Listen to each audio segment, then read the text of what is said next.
Hello guys, कैसे हो आप सब? आई होप सब अच्छे होंगे।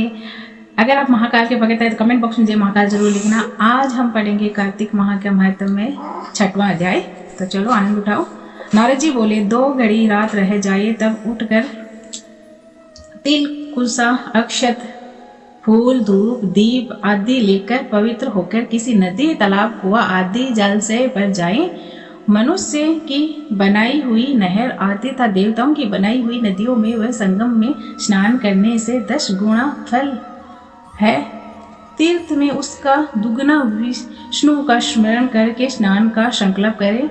तीर्थ कथा देवता आदि को कर्म से अर्घ्य दे और कहे, हे हरि केश, इस मेरे अर्घ्य को ग्रहण करिए, आपको नमस्कार है। बैकुंठ में, प्रयाग में अथवा बदरिकाश्रम में जहाँ मुनि वेद और यज्ञों सहित जहाँ 3 प्रकार से विष्णु ने पद स्थापित किया, वहाँ सब देवता हमारी रक्षा करें। हे कृष्ण, कार्तिक मास में दिए हुए अर्घ्य को ग्रहण कीजिए। भागीरथ विष्णु, शिव, सूर्य आदि को नमस्कार करके जल में घुसे और नाभि पर्यंत जल में घुसकर विधि पूर्वक स्नान करें। गृहस्थी तिल और आंवले का चूर्ण मलकर स्नान करें। विधान, स्त्री और सन्यासी की जड़ की मिट्टी लगाएं, तुलसी की जड़ की मिट्टी लगाकर स्नान करें। परंतु सप्तमी, अमावस्या तिथि और त्रयोदशी इन तिथियों में आंवले और तिल न लगाएं। स्नान मंत्र, भक्ति भाव, जिन प्रभु ने देवताओं के कार्य के निमित्त रूप धारण किया था वे कृपा करके मुझे पवित्र करें। विष्णु की आज्ञा से इंद्र सहित सब देवता कार्तिक के व्रत करने वालों की रक्षा करें। व्रती मनुष्य इस प्रकार स्नान करे के हाथ में पवित्र धारण कर देवे।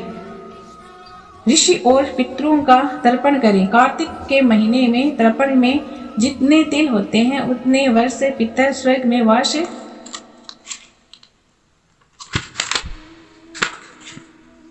वास करते हैं। तदंतर जल में से निकलकर पवित्र वस्त्र धारण करें। प्रातः काल के कर्मों को समाप्त कर हरि भगवान का चरण करें। तीर्थ और देवताओं का स्मरण करके भक्ति पूर्वक गंध, पुष्प और फलों से अर्घ्य प्रदान करें। तब देव पाठी ब्राह्मणों का पूजन करें। ब्राह्मण विष्णु रूप है, इसीलिए अपने कल्याण चाहने वाला कदापि इनका अपमान और विरोध न करे। फिर हरि की प्यारी तुलसी जी की पूजा करें। परिक्रमा दे नमस्कार करें और कहे कि देवताओं ने प्रथम तुम्हें बनाया, मुनियों ने पूजा है, सो तुम मेरे पाप को हरण करो। भक्ति पूर्वक विधियों को रहने वाला नारायण की 16 कयता को प्राप्त होता है। रोग और पातकों का नाश करने वाला, उत्तम बुद्धि, पुत्र और धन तथा मुक्ति के देने वाला विष्णु भगवान के प्यारे कार्तिक के व्रतों के सिवाय दूसरे व्रत उत्तम नहीं है। अब पढ़ेंगे हम 7वां अध्याय। नारद जी बोले, महाराज, कार्तिक व्रत धारण करने वाले मनुष्यों के नियम संक्षेप में सुनो।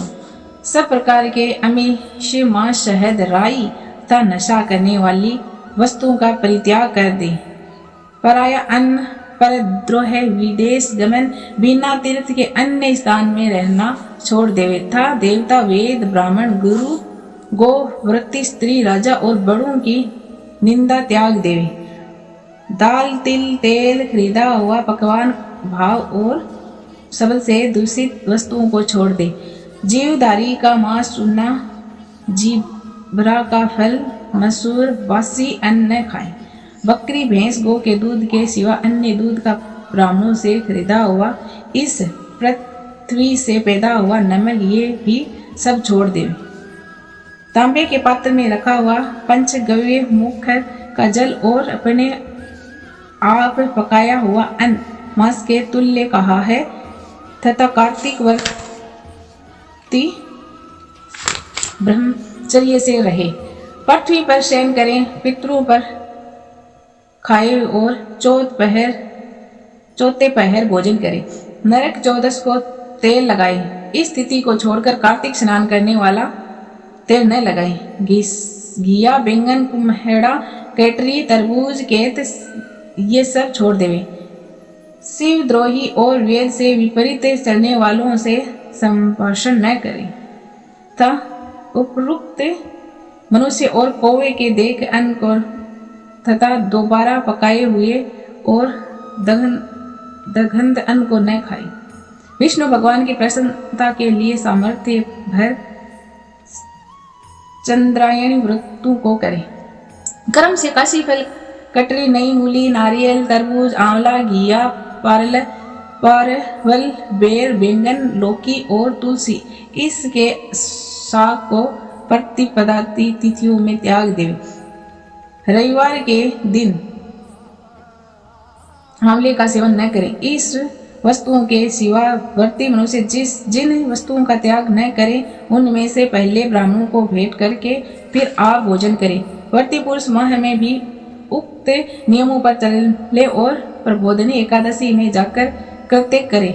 यथोवती रीति से कार्तिक के व्रत करने वालों को देखकर यम के दूत भाग जाते हैं। जैसे सह के डर से हाथी विष्णु के व्रत करने वाला मनुष्य जहाँ पर आदर पूर्वक रहता है वहाँ भूत पिशाच आदि नहीं रहते।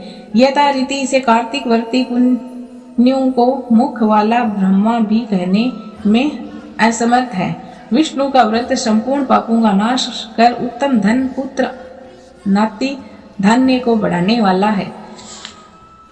इन व्रतों को नियम पूर्वक करने से अन्य तीर्थों के सेवन की क्या आवश्यकता होती है। 8वां अध्याय। नारद जी बोले, हे राजन, अब मैं कार्तिक के व्रतों का संक्षेप में उदाहरण सुनता हूँ। व्रत पूरा होने के फल और विष्णु भगवान की प्रसन्नता के लिए कार्तिक के शुक्ल चतुर्दशी को उद्यापन करें। तुलसी के ऊपर चार द्वारों का मंडप बनवाकर तोरण बनावार बांधकर फूल और चमर से सजावे और चारों द्वार पर मिट्टी के बने पुण्य शील, सुशील, जय और विजय द्वारपालों का पूजन करें और तुलसी के पास 4 रंगों से सुशोभित सर्वतोभद्र चक्र बनावे। इसके ऊपर पंच रत्न और नारियल रखकर एक सुंदर कलश स्थापित करें। फिर वहां शंख, चक्र, गदा धरी पीताम्बर से युक्त लक्ष्मी सहित विष्णु भगवान की स्थापना करके पूजन करें। वर्ती पुरुष मंडल में इंद्रादि को पूजे। द्वादशी को भगवान उठे, त्रयोदशी को देवताओं ने उनके दर्शन किए और चतुर्दशी को पूजन करें। उस दिन शांत और सावधानी से उपवास करें। गुरु की आज्ञा को प्राप्त करके भगवान कृष्ण की शरण में प्रतिमा का पूजन षोडशोपचार से करके और विधि भोग अर्पण करें। रात्रि में जागरण कर भजन कीर्तन करते रहे। प्रातः काल उठकर नित्य नैमित्तिक कर्म करें। पश्चात हवन करें। ब्राह्मणों को भोजन करावे। धन का लोभ छोड़ यथाशक्ति दक्षिणा देवे। उपवास कर उससे वैकुंठ को पावे। इस वैकुंठ चतुर्दशी के महात्म्य को देवता और शेष जी 100 वर्ष में भी नहीं कह सकते। जो भगवान चक्रपाणी के जागरण में भक्ति पूर्वक आंगन में गायन और नृत्य करते हैं उनको सहस गौओं के दान करने का फल मिलता है। इसी दिन विष्णु भगवान मत्स्य रूप हुए थे, अतः उनको प्रसन्न करने के लिए इस तिथि में उन्हें ब्राह्मणों को खीर आदि अन्न का भोजन करवावे तथा आंतों देवा मंत्रों से तिल और खीर का हवन करे। तत्पश्चात यथाशक्ति दक्षिणा दे और नमस्कार करे जिसके करने से अक्षय फल मिलता है। फिर विधि पूर्वक कपिला गौ का पूजन करे और उपदेश करने वाले गुरुजी को सपत्नी वस्त्र आभूषण से सुसज्जित करे। समापन करावे। प्रार्थना मंत्र से आपकी प्रसन्नता से मेरे 7 जन्म के पाप नष्ट हो जावे और मेरे मनोरथ सफल होए और मरणोपरांत मुझे विष्णु लोक की प्राप्ति होए। ऐसे उन ब्राह्मणों से क्षमापन करा के और प्रसन्न कर पूजा की।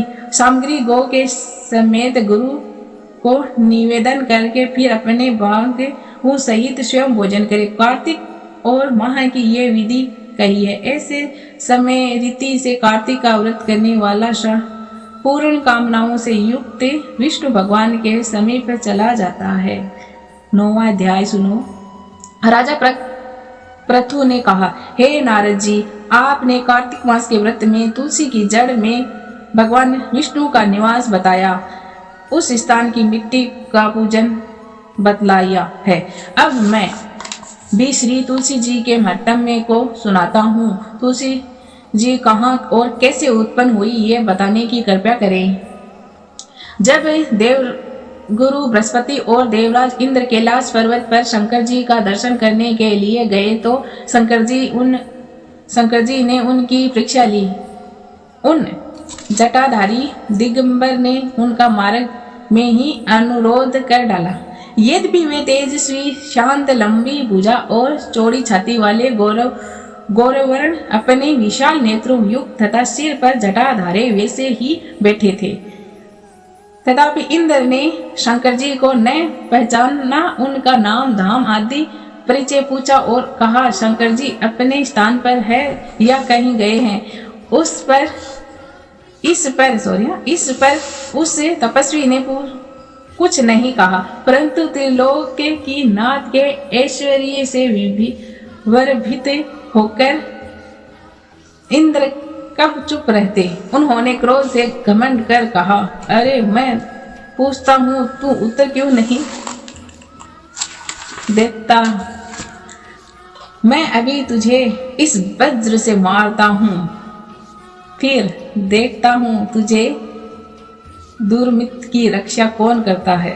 फिर ज्यों ही दिगंबर को मारने के लिए हाथ में वज्र लिया, त्यों ही भगवान शंकर ने वज्र सहित उसका हाथ सतमीपत कर दिया और विकराल नेत्र कर ज्यों ही उसे देखा तो ऐसा विदित हुआ मानो वह दिगंबर प्रज्वलित हो उठा है और तेज से जला देगा। भुजाएं स्तंभित होने से इंद्र के क्रोध और दुख का अंत न रहा, परंतु ज्यों ही बृहस्पति जी ने उसको प्रज्वलित देखा, त्यों ही अपनी बुद्धि से उसको भगवान शंकर जानकर प्रणाम किया और इंद्र को ही भी उनके चरणों में गिराया। फिर बृहस्पति जी बोले, हे दीनानाथ, अपना क्रोध रोककर इंद्र का अपराध क्षमा कीजिए। बृहस्पति जी के वचन सुनकर महेश्वर गंभीर वाणी से बोले, मैं अपने नेत्र से निकले क्रोध को कैसे रोकूं? तब बृहस्पति जी बोले, हे भगवान, भक्तों पर तो दया करनी ही चाहिए, अतः अपना भक्तवत्सल नाम सार्थक कीजिए और इस तेज को शांत कर इंद्र का उद्धार कीजिए। तब भगवान शंकर ने कहा, मैं तुम्हारी स्तुति से प्रसन्न हूँ, जो तुमने इंद्र को जीवन दान दिया। अब मैं तुम्हें अपने वरदान द्वारा जीव नाम से विख्यात करता हूँ। मेरे नेत्रों की अग्नि अब इंद्र को पीड़ित नहीं करेगी। ऐसा कहकर शंकर जी ने अपने माथे से निकले हुए तेज को लेकर श्री सागर में डाल दिया। फिर लीलाधारी भगवान अंतर्ध्यान हो गए। इंद्र और बृहस्पति दोनों भय से मुक्त होकर परम सुखी हुए। इसी प्रकार जिनको जानने की इच्छा थी, उन्हें जानकर इंद्र और बृहस्पति अपने स्थान को चले गए।